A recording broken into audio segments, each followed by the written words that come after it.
Hello, sound check. Salita ka nga. Hey, sound. Hi! We're live!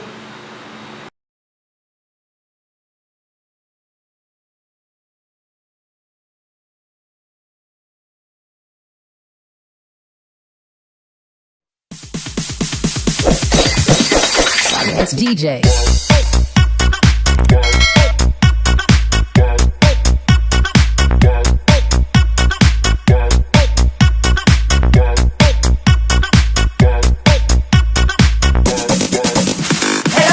Hello! Sa lahat ng ating mga momshies, popshies at mga anakshies, this is Momshi G once again and welcome back to my channel. And for today's vlog, napakaswerte ko po kasi napagbigyan tayo ng aking isa sa mga pinaka-special guest for today, ang nag-iisang best actress na may boses, aktor, Iamina! Mga kamamshi. Yes. Yes, kasi ikaw ay mamshi. Yes. Hello po, welcome sa akin dito sa yung channel. Thank you for having me. Yes, at thank you rin kasi pinagamit mo sa akin itong Mini bar, yes. Ayan. At ang bongga kasi, actually ganun na pa ako kinakabahan. Bakit? Actually, sabi nga din sa akin, sabi ko ba't di ako mini-message? Ako nga, nag-message ako dati, nasa Antipolo ako, nautusan kita bumili ng pagkain ko. Yes. Oh, Di, pero ano yun, wala lang kasi parang hindi ako maniwala kasi sabi ni Jenny, sige na ka naman may message. Pag sure ba kasi sabi ko, may sked din sana, since inayaya mo naman ako. Oo naman. Why not? Diba? Yes, Thank you. magtulungan tayo. Ay, salamat, salamat. At syempre pa, mga, alam niyo naman, mga momshies, bit ko pala ng aking Red Book. Ayun ko sa... Totoo, dadalagin mong dala yan. Kasi yung mga list ng mga content ko, and Oh, yung mga ginagawa. wala ako niyan. Wala ako niyan. Wala akong book na ganyan. Diyos ko. Yeah, para at least, yung mga bigla ko naisip sa idea na isusulat ko Bongga siya. din yan. Ayan. Okay, ngayon po ay siguro may at least of pagiging comedian pa rin ni Miss Iamina ang makikilala natin sa kanya. But then, meron din tayong mas deeper thoughts or yung mga characteristic na meron siya. Why Ayan. not? Gusto ko rin malaman personally. And ako talaga nanonood ako. Suki ako ng mga pang-aasar ng mga anak mo. Sila Yes. JP, Si Mac, sila Mac, si and si Brian. Sa mga pinagagawa niya sa'yo. Sobra. Oo, kaya super nakakaaliw yun. I mean, in a sense na bilang comedian, syempre ikaw yung nag-serve ng mga happiness, di ba, ng good vibes. At the same time, ikaw nakakapaghawa ka rin doon sa mga anak mo. Yeah. Okay, so simulan na natin ang tanungan one-on-one with Mamo Iya! Okay, let's start. Doon muna sa pagiging, pagiging actress. Nakilala bilang Mamo na mas patok sa mga Becky Yes. as Ernalyn. Erna. Ay, nandun ako sa UP. Yes, thank you. Yes, nanood ako nung with direct. Ayan, so, bongga ang galing na acting yan. So, simulan na natin ang kwentuhan. Doon sa pagiging best actress mo, alam naman natin na ikaw talaga is ang kauna-unahang naging best actress na Transgender. Yes. Okay, for that, kamusta yung feeling? Balikan muna natin sandali yung feeling and yung emotion mo the moment na tinawag ka as best actress. Dati, honestly, yung nomination pa lang, win na ng community. Correct. Okay na yun, okay na that time. Pero nung na-recognize pa and then may award, bonus na rin yun.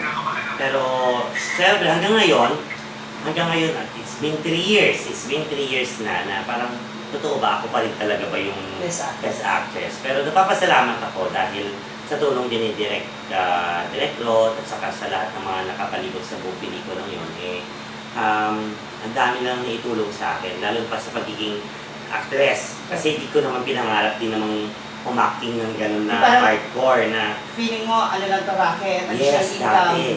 Ganun lang. Tapos yung pala, pagkapanalo ko, tuloy-tuloy na pala yung ito na hinahanap natin pag naghahanap tayo ng transgender actress, si Iamina pasok na. Alam mo yung gano'n? Yun na yung nasa isip nila. So, hanggang ngayon, syempre, happy pa rin kasi hindi na nakakalimutan ng tao. Yung siyempre, panghawakan mo na rin yun at mahalin at pinag-iigihan palalo. So, sobra. So, lumalabas ka sa memories ko sa Facebook. Kami ko, tatlong taon na. Ako pa rin pala talaga yung best actress. Kaya, salamat talaga. Nakaka-proud. And of course, hindi lang yan panalo mo. Panalo nga rin ang Yes, ating community. Sobra. Okay. Doon sa mga naging ano ka na, di ba? Naging lead actress ka na and you win as you won as a best actress dun sa lead role bilang prostitute. Naging manghuhula ka na sa mga BL series, may mga supporting actress role ka pa with Miss Jody and Brenda Mitch, of course. Sa dami-dami pa ng mga role na yon, meron ka pa bang gustong maging role na hindi mo pa nagagawin? Or sa tingin mo parang hindi na mapupunta sa akin pero gusto mong gawin yun? Actually, kasi dati nasagot ko na to, sabi ko gusto ko ng horror. Nagawa ko na siya. Horror act, Yes, yung horror scope na nasa Ivan pa rin yun. Yes. Sabi ko, ano na kaya yung susunod na gusto kong gawin? Actually, gusto ko action. Diba? Action, yung Na may piece of comedy or... pwedeng piece of comedy, pero pwedeng serious action, pero trans sa role pa rin, alam mo yun? Yung killer like that, yung may kwentong gano'n, yung isang Becky pumapatay ng mga nabubuli sa bakla, yung mga gano'n, pwede yun, alam mo yun? Alam niyo na. Yung gano'n, sabi ko mga kwento ng gano'n, no? Yan, yung gusto ko yung action. Shoutout kay Direk, no? Oo, gumawa ka ng gano'n direct, oo. So gusto mo, naman, parang suspense. Suspense. Saka drama din. Gusto ko pa rin ng drama. Actually, palong-palong ka doon sa drama. Gusto ko pa rin ng drama kasi madami tayong pangarap pa rin na makasamang mahuhusay na actress. Eto na nga, speaking of that, sino ba yung lead actor or lead actress na talagang pangarap mong makasama? Kung may magiging leading man ka na actor, aside kay Aaron, no? Nananalo din naman. Oo naman. Okay, sino yung lead actor na gusto mo makasama? Lead actor na pwede sa drama, kahit anong Or anything. genre. Alam mo, kahit sino basta, pero may gusto ako Sam. Gusto ko si Jericho Rosales.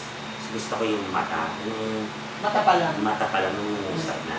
Pero kung crush lang, yung mga ganyan, Mateo Cherry talaga. So, ng top star princess. Sir Royalty, gusto ko talaga si Mateo, pag-jowa ha. Pang-jowa material kasi siya.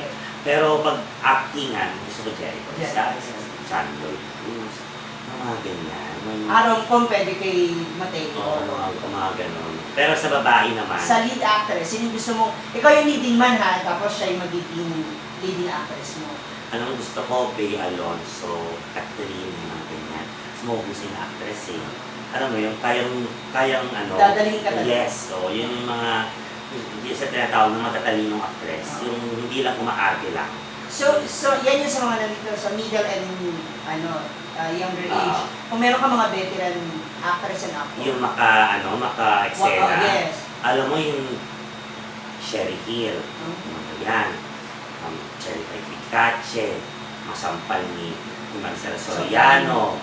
Vilma Santos. Yan ang gusto ko maka-eksena. Of course, Nora Honor. Kasi ginawa ko yung Himala. Kung naalala mo yun, yung pandemic, yung unang pandemic, yung Gabi ng Himala na pinalabas sa ABS-CBN. Isa ko sa mga napiling gumawa ng line ng iba-ibang eksena pangbato ng yung linya ni Miss Nora Honor sa Himala, diba? So, ayun, gusto ko rin maka-eksena yun. Bigat, no? Pero walang imposible kasi nag-best actress nga, so... Pero nandun pa rin yung kaba, syempre. Tatapang-tapangan ko lang ngayon, pero totoo lang, pag nandun ako, lahat ng ginagawa ko, nandun ako sa... Kasi ako, taga-id ako So, pero mas gusto kong pinakabahan. Kasi mas lalo akong nag-i-eager mag-work. Oh my God. Lalo na kung may perseverance ka sa bagay na gusto mo. Correct.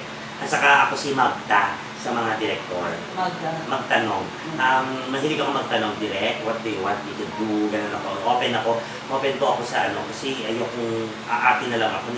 Yung gano'n, anong gusto niyong feel. Kasi ang tunay na marunong, nagtatanong. Yes. Kasi hindi naman nakakayang magtanong. Correct. Hindi masamang magtanong. Correct. Diba? Kaya gano'n ako Tapos ayokong pabida sa... hindi porket lead role. Kasi madami ako natutunan sa mga dati ko lang mga text. Sobrang mahuhusay ng mga actor. Makita mo sila, si Sijan. Bagong DI na siyang Dean. Yes, si Jana Revilla na alam mo naman may bukas pa, si Santino, ayan. Ayan si Santino, si Sijan, di ba? Nung nakatrabaho siya sa Story of My Life, makitaan ko na siya na, ay actor ko. Mahusay naman. Kasi lumaki ng aktor Yes. Alam mo yung ayaw ko niyang makahiya kung di matuturuan ka. Yung hinahawakan ka niya at move ka niya para dun sa camera to give way to you. Alam mo yung nararamdaman mo na umiikot ka. Yung, ay oh my God, isa sa mga natutunan ko sa kanya. Kaya pag may mga ka-excel na naman ako mga bagong artista, artista. Sinishare ko yung mga ganong Ganong thoughts. thoughts. Kasi dami ko natututunan sa kanila. Kumusta ka na? Mas sinahatos ako, talaga. Sabi ko, nagagawin naman naman ka to. So, hindi kayo... Parang ano yan pagdating sa atin sa mga comedian and hosting, yung ad-lib. Yes. Diba? Yung parang i-share mo rin, ay, labas mo. Ilabas mo yung ano mo, craft mo, huwag kang mahiya yung gano'n. Sila yung hindi sasabihan ka ng ibang artista. Kahit directly wala siya sa lighting, hindi. Yung mga yun matataling yung i-share their talents na kailangan mag-shine dito. Hindi lang ako, yung gano'n. Yung gano'n sila. Ang bongga. Wow. Mukhang, abangan yung iba pa mga BL or yung mga movie na Actually, sa BL ngayon meron. Sa YouTube, kay Jojo Barangay's TV. yes, oo. Malabas siya every Saturday. Ito yung pinapasok mo yung tatlong Oo, best friends natin. Ay, best battalion natin. Oo.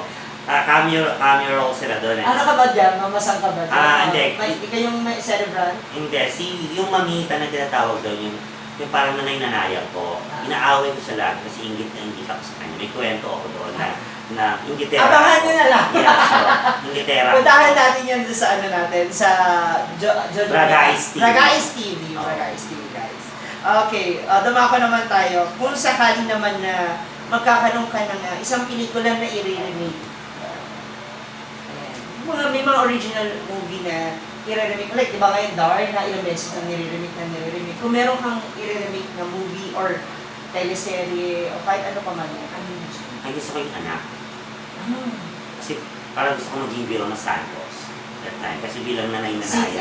Yes. Alam mo yun. Yung parang carry ko yun. Feeling ko pwede niya yung mamo, pero dapat going to heavy na. Mas heavy pa. Akala po naman in God's grace, alam ko may part 2 ang mamo. So, soon. Oo, kasi Abangan natin. na-meeting kami sa relasyon ng tatlo.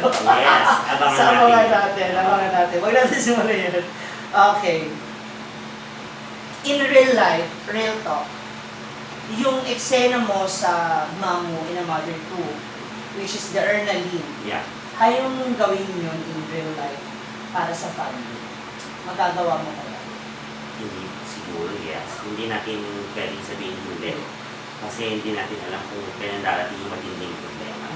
At kung talagang walang-wala ka na. So, gagawin mo ang lahat para sa pamilya. Okay? Sa totoong buhay, gagawin mo lahat ng latang pagsubok. Gagawin mo lahat yung kahit anong racket yan, kahit anong papasukin mo, hindi mo na iisipin yun, ay, iyanin na ako. Wala nang ganun-ganon. Wala nang arte-artista. Pare-paro tayo nangangailangan. Kailangan natin lumaban sa buhay. Amen. Totoo yun. Totoo yun. Sa panahon tong pandemic, madaming realization sa lahat. Bawal mag-inactive ngayon, bawal tumanggi sa grasya. Ito may dumating na ayuda, maraming salamat. And thank you kasi, isa ka sa mga napapanood ko at nakikita ko na talagang yun sa mga kapwa natin, comedian, co-performer, you also share your yung presence mo sa kanila para sa mga kagaya namin yung YouTuber or vlogger na nagsisimula na, sige, I'm willing to share na andito ako gusto mo. Oo naman. Diba? Para sa lahat.